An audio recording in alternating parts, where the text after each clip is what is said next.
Everyone told us the $85 million Oak Island shaft was an accident of nature. That was a lie, because nature does not build perfect angles. Nature does not repeat measurements, and nature does not follow engineering blueprints. But this shaft does. One researcher noticed something everyone else missed. Emma Culligan. She didn't search for treasure. She searched for logic. And what she found was terrifying. Depths that match ancient engineering ratios, construction layers that repeat with precision, and patterns that only make sense if someone built this on purpose. If Emma is right, then Oak Island isn't a mystery. It's a crime scene. And by the end of this video, you'll understand who built it, why they buried it, and why the truth was never meant to surface. Subscribe now, because once this evidence is exposed, there's no going back. The shape of the shaft itself is the first major problem with the natural explanation. Sinkholes and collapses almost always flare outward as they descend. Gravity pulls material down. Water washes edges away, and the void widens unpredictably. This shaft doesn't do that. It stays tight, narrow, controlled. Even more unsettling, the walls remain stable far deeper than expected, holding their form through soil transitions where collapse should accelerate. That alone raises eyebrows. But one overlooked detail raises alarms. The shaft maintains a consistent internal profile even after passing through layers known for instability. Layers that historically refuse to hold shape unless reinforced. That's when geometry enters the conversation. And once geometry is involved, natural becomes harder to defend. The vertical alignment of the shaft is unusually precise, not just straight, but intentionally straight. Minor deviations appear exactly where you would expect stress compensation, not chaotic failure. Wall angles stay consistent across depth changes that should force variation. Sand, clay, gravel, each behaves differently under pressure. Nature doesn't negotiate that. Engineering does. Emma took the shaft data and did something no one had publicly documented before. She overlaid it against known engineered excavation profiles from pre-industrial sites, early mining pits, defensive shafts, hidden access wells. The comparison wasn't vague. It was uncomfortable. The tolerances matched. The ratios matched. Even the way the shaft compensates for load at specific depths aligns with techniques used centuries ago to prevent inward collapse. A natural feature might accidentally resemble one engineered trait, but not an entire system of them. And then there's the widening problem, or more accurately, the lack of it. Natural collapses get messier as they go down. This one doesn't. Its internal dimensions change only when they need to, and when they do, they change deliberately. Small expansions appear at stress points, as if pressure relief was calculated in advance. That kind of decision-making doesn't come from erosion. It comes from intent. The deeper investigators went, the harder it became to ignore the next discovery. Subtle markings along the shaft walls, not obvious tool scars, not dramatic cuts, just faint striations running in consistent directions. At first glance, they could be dismissed as water movement, but water doesn't carve with rhythm. These marks repeat at evenly spaced intervals, stopping and starting in ways erosion never does. Water leaves chaos. These marks leave order. Emma examined the spacing carefully, not the depth spacing along the circumference. The distance between each set of striations was nearly identical. That immediately rules out natural abrasion. More importantly, the pattern matches the working width of historical excavation tools. Tools designed to scrape, pack, and shape compacted earth. Tools used before mechanized drilling existed. The directionality of the marks seals it. Water moves in curves and channels. These marks move with purpose. Straight pulls, consistent pressure, controlled strokes. There's a different issue with the erosion explanation that almost never gets discussed. Water doesn't conveniently pause. If erosion carved these markings, they would extend deeper, soften slowly, or intensify near flow paths. Instead, they show up only where the wall material shifts, exactly where a human operator would have to change method. Beneath those areas, the markings vanish completely, replaced by smooth, compacted surfaces that appear less damaged and more refined. That's where the story falls apart, because now we're no longer arguing whether the shaft is strange. We're facing the possibility that it was shaped, not wandered into, not reused after forming, but intentionally built. And if that's correct, the consequences stretch far beyond a single hole in the earth. It means someone understood Oak Island's underground well enough to plan around it.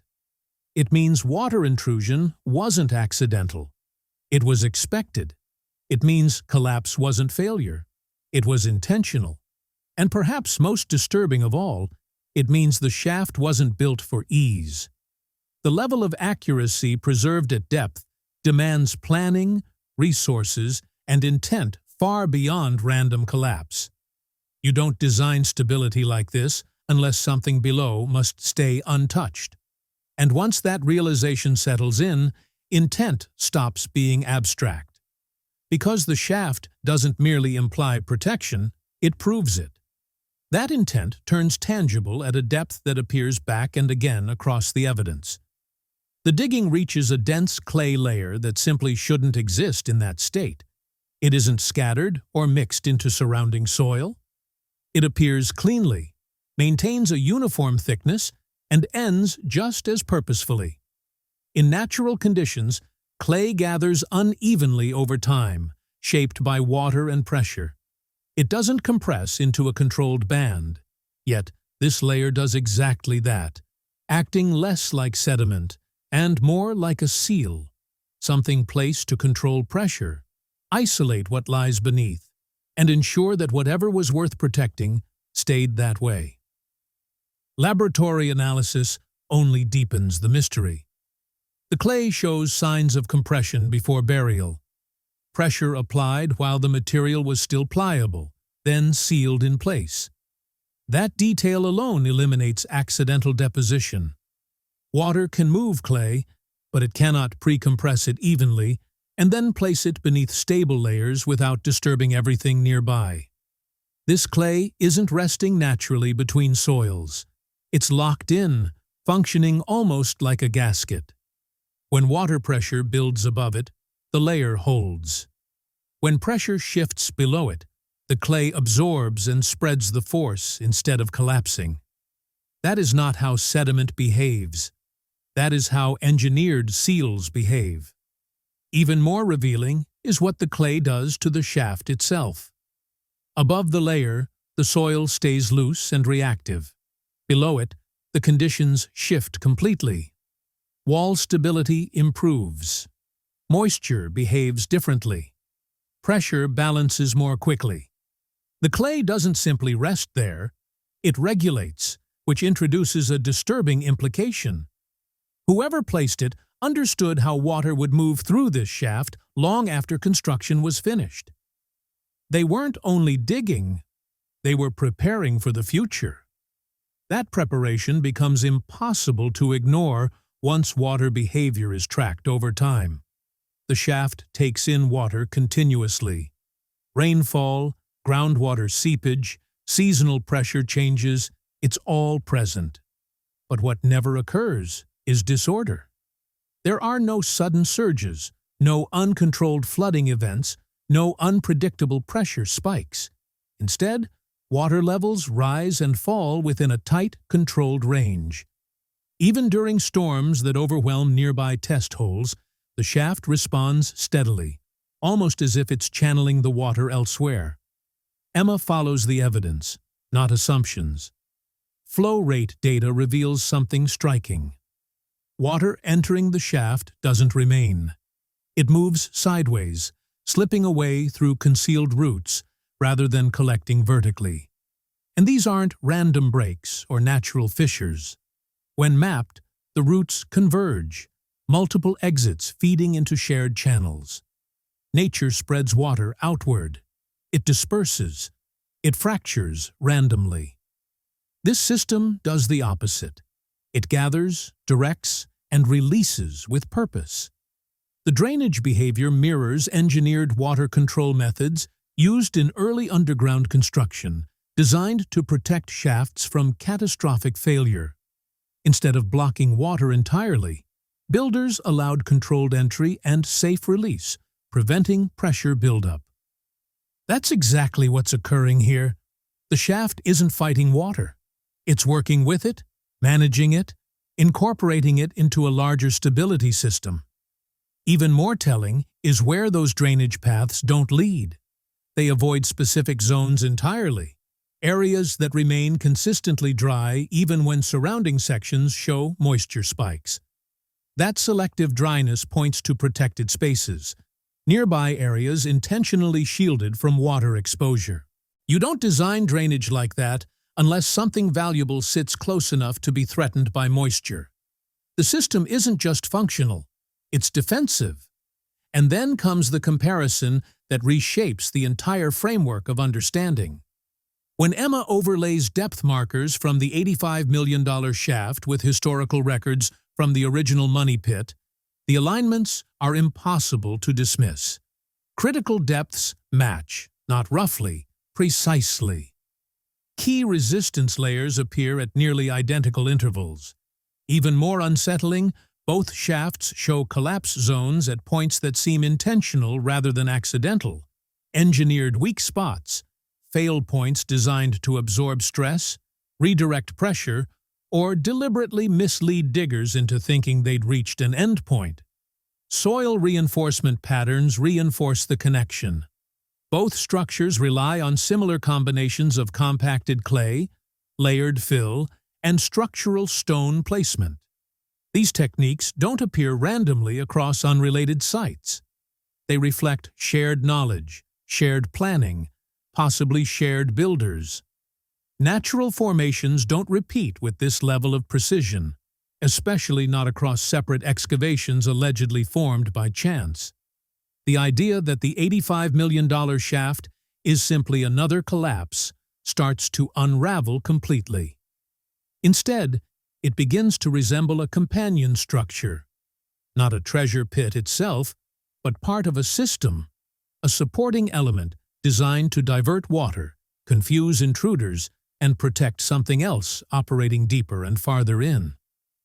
The money pit may have been the distraction or access point, while this shaft carried the engineering burden most people never noticed. Once that possibility enters the discussion, the narrative flips. The shaft stops being an anomaly and starts becoming evidence. Evidence of a coordinated underground design built to resist discovery. And if Oak Island truly functions as a layered system rather than a random collection of failures, then misdirection isn't accidental. It's essential. That misdirection shows itself immediately in the upper layers of the shaft. Near the surface, everything appears wrong in a way that feels believable. Loose fill, broken alignment, chaotic layering. Materials are poorly blended, voids appear uneven, and the walls display signs of instability that make seasoned diggers nod and label it a collapse. But that disorder exists only where it's required. As excavation moves deeper, the chaos ends abruptly. Not slowly, not naturally. The structure returns, and in that sudden change, illusion gives way to intention. Below a certain depth, the shaft regains control. Layers straighten. Wall density increases. Materials shift from loose and reactive to compacted and cooperative. The transition is so sharp it becomes impossible to overlook. Natural collapses don't suddenly fix themselves. Once instability starts, it escalates. Here, instability is staged. The mess exists only where it would be seen first, where early diggers would encounter it and assume failure. Loose fill above, structure below. That reversal isn't accidental, it's theatrical. The disturbed upper layers act like a disguise. They hide what lies beneath, creating the impression that nothing valuable could survive under such disorder. Early diggers meeting that chaos would decide the shaft was unsafe, collapsed, or not worth continuing. And historically, that's exactly what occurred. Multiple attempts halted at similar depths, citing instability as the cause. The deception succeeded, not because it was complicated, but because it aligned perfectly with expectation. Once beyond the deception layer, the shaft reveals its real character. Materials are placed with purpose. The walls show compression and foresight. The shape stabilizes again. It's as if the builders expected intrusion, expected excavation, and planned the opening act accordingly. This wasn't merely engineering, it was misdirection. Deeper still, stone clusters begin to emerge, not scattered rubble, not debris fallen from above. These stones are set at precise intervals along the shaft, concentrated at points where structural stress would naturally build. They don't block movement. They don't mark depth. They support. Each cluster serves as a load-bearing buffer, redirecting weight away from vulnerable sections. Geologically, these stones make little sense. They don't stabilize soil naturally, but structurally they're elegant.